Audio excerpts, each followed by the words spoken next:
मध्ये हिंदू राष्ट्रासाठी आंदोलकांचा खटाटोप सुरू असल्याची चर्चा आहे। कारण सोशल मीडियावरच्या बंदीनंतर आता नेपाळमध्ये आंदोलनाचा भडका उडालाय। सोशल मीडियावरच्या बंदीच्या निषेधार्थ तरुणी रस्त्यावर उतरलेत आणि या आंदोलनामुळे काठमांडूमध्ये कर्फ्यू लागू झालाय। इंटरनेट सेवा सुद्धा बंद करण्यात आली। पोलिसांनी आंदोलकांवरती गोळीबार केला। यात आतापर्यंत 15 जणांचा मृत्यू झालेला आहे। आंदोलक तरुणांनी नेपाळच्या संसदेत घुसायचा प्रयत्न केलाय। फेसबुक, यूट्यूब, इंस्टाग्राम, व्हॉट्सॲपसह 26 प्लॅटफॉर्म्सवरती सध्या नेपाळ सरकारने बंदी घातलेली आहे। संसद परिसरामध्ये या तरुणांनी घुसायचा प्रयत्न केला। तिथे जाळपोळ सुद्धा केलेली होती। मोठी नासधूस या तरुणांनी या परिसरामध्ये केली आणि त्यानंतर इथे सुरक्षा कर्मचाऱ्यांनी अश्रुधुराच्या नळकांड्या फोडल्या आणि गोळीबार सुद्धा केलेला होता, ज्यामध्ये 15 जणांचा आतापर्यंत मृत्यू झालेला आहे। काठमांडूच्या रस्त्यावरती तरुणाई उतरलेली आहे आणि सरकारचा जोरदार निषेध सुरू आहे।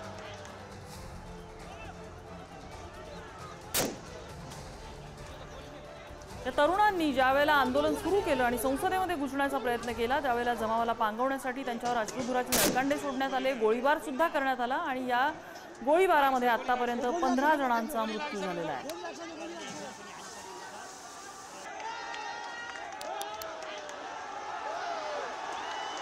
हा जमाव एवढा संतापलेला होता की त्यांनी कशा प्रकारे ही नासधूस केलेली आहे ही दृश्य बघून आपल्याला कल्पना येते।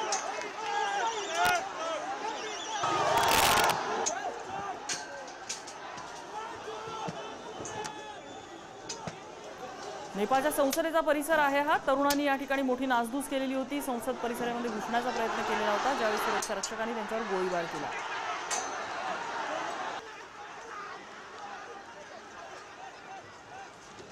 आक्रमक झालेले तरुण रस्त्यावरती दगडफेक सुद्धा करत होते आणि त्यानंतर सुरक्षा रक्षकांनी केलेल्या गोळीबारामध्ये अनेक तरुण जखमी झालेले सुद्धा दिसून आले।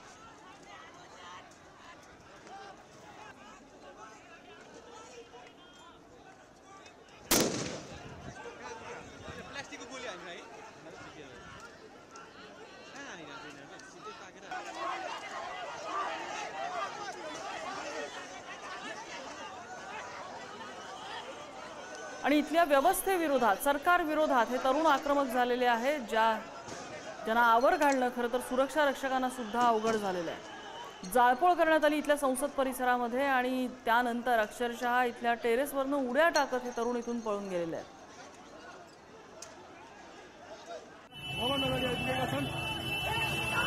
काठमांडूच्या रस्त्यावरची गर्दी आपण बघू शकतोय। 26 सोशल मीडिया प्लॅटफॉर्म्सवरती सरकारने बंदी आणली आणि त्यानंतर तरुणाई रस्त्यावरती उतरली। जेन झी रेव्होल्यूशन असं त्यांनी या आंदोलनाला नाव दिलेलं आहे आणि हे आंदोलन पेटलंय, त्यामुळे काठमांडूमध्ये सध्या कर्फ्यू आहे।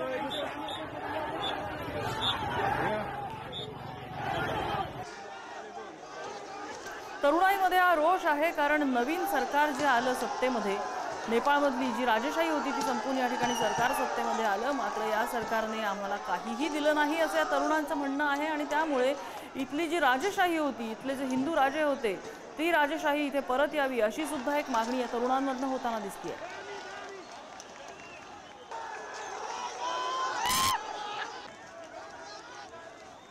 आणि तरुणाईमधला हा असंतोष आता नेपाळमध्ये कुठलं चित्र दाखवणार हे बघावं लागणार आहे, कारण सध्या तरी परिस्थिती चिघळलेली आहे। नेपाळमध्ये इंटरनेट सेवा ठप्प आहे, रस्त्यावर सुद्धा कर्फ्यू आहे।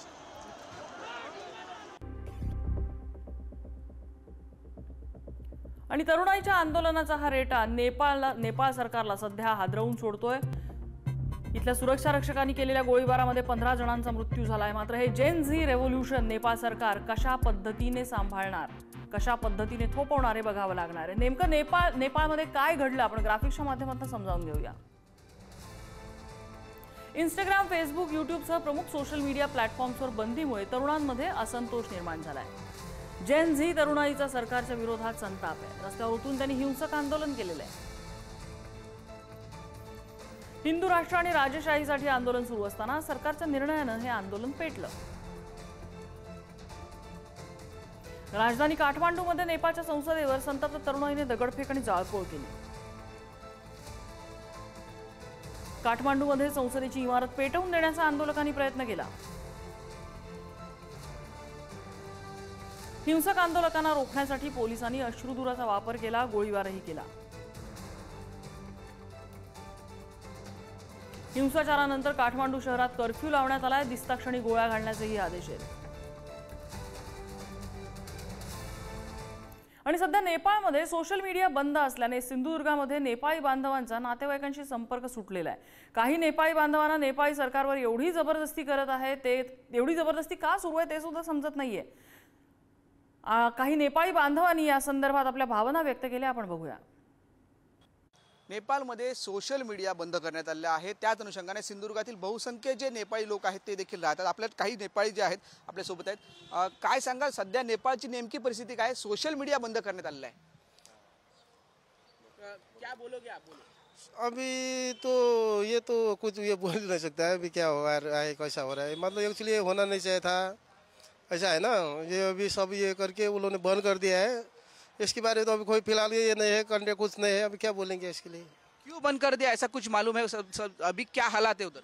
ये तो सोशल मीडिया बंद करने का मेन ये इनका ये है कि अभी जो भी सोशल मीडिया से लोग ये एक दूसरे को कुछ भी गाली वगैरह भी दे रहा है, उसको कोई डरता भी नहीं है.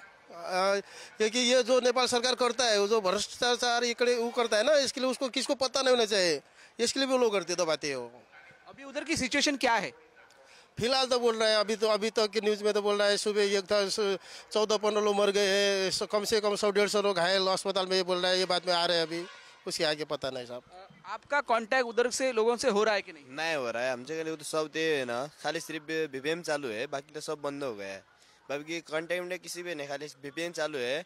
और बाकी सब फेसबुक, ये यूट्यूब, ये क्या बोल रहा है वो सोशल ये सब बंद हो गया है, खाली VPN चालू है. ऐसा क्यों हो रहा है, कुछ मालूम? ये सब मालूम नहीं, बाकी हम लोग का मालूम नहीं है क्या हो रहा है. सिक्योरिटी की सबको दे मरने का वो हो गया सब देश है. निश्चितच हे सगळे होते नेपाळी जे सिंधुदुर्गामध्ये राहतात. नेपाळमध्ये सध्या आंदोलन सुरू आहे आणि 14 ते 15 जणांचा मृत्यू देखील झालेला आहे. त्यामुळे काही नेमकं संपर्क देखील आपला होत नाही असं यादीने आता सांगितलेलं आहे. कॅमेरामॅन अमित सुरेसह उमेश बुचडे, पुढारी न्यूज, सिंधुदुर्ग.